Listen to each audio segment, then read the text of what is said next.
How are the negotiations going right now between government and the airlines as far as passenger guarantees? Believe it or not, we haven't had any conversations with regard to guarantees in any depth. One airline mentioned it, but we mentioned it in passing because we think that even though we've opened up our borders, we think that the airlines, even though they're pushing for sales, people are not going to be in a rush to travel, I don't think, even though the flight on July 2nd is full and the flight from Atlanta on July 6th is full. I still think it's going to be a gradual process. Skyport, we're going to have that conversation. The conversation has been taking place because we know that they did have minimum revenue guarantee in place. We certainly think it's too early for us to really discuss that, but the conversations are taking place. With the testing protocols in place, being initially tested and then tested upon arrival and then tested every 3 days, do we have the capacity to handle that with hundreds and hundreds of passengers? First of all, having the test kits and then also getting the results in a timely manner. We have an abundance of testing kits, which is great, that we are working on the saliva tests.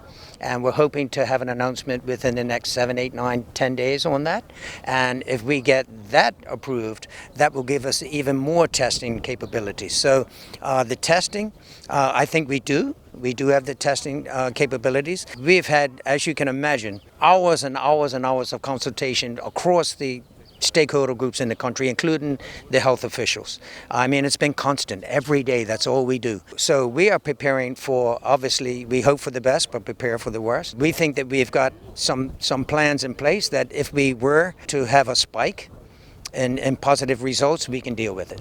You don't think there'd be a delay in getting those results if they have hundreds at a time? I think getting it within that period of time is reasonable? Well, that's why we said that we hope to have results in 8 hours. You will know from the last charter flight, most folks got the results in 4 hours. We don't want to say 4, and people expect it to be 4, and then if it's 6, 7, or 8, they get a little, people get short on patience, especially if you're on vacation, you want to go.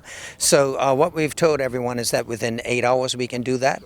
And I think with the teams that we have, and especially if we get this lava test approved, then that's going to help tremendously. And we'll have it in time for that first arrival, you think? Yeah, well, the saliva, if we don't, it's okay. We still have plenty of resources to deal with the 2 flights on the 2nd and 6th. Speaking of New York and other states, obviously different states in the U.S. and Europe and the U.K. in general have different R numbers. Are we at all considering where our visitors are coming from and perhaps screening those areas that are really heavily hit at the time? Oh, we're conscious. We're very conscious. You will know that the EU made an announcement yesterday. So we are watching everywhere. Of course, our gateway cities are very important, but as you know, a lot of folks that come to Bermuda, the gateways are just the in transit. So we're watching everywhere.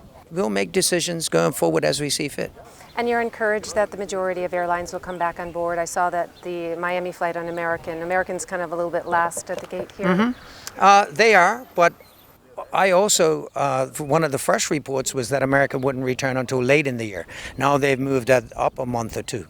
So I think that as we progress through this opening up period all over the world, I think we'll find the airlines, if they had thousands of people calling American tomorrow for everyone to come to Bermuda, they're going to come. They'll change. So we'll be dictated to like everyone else. It's going to be demand.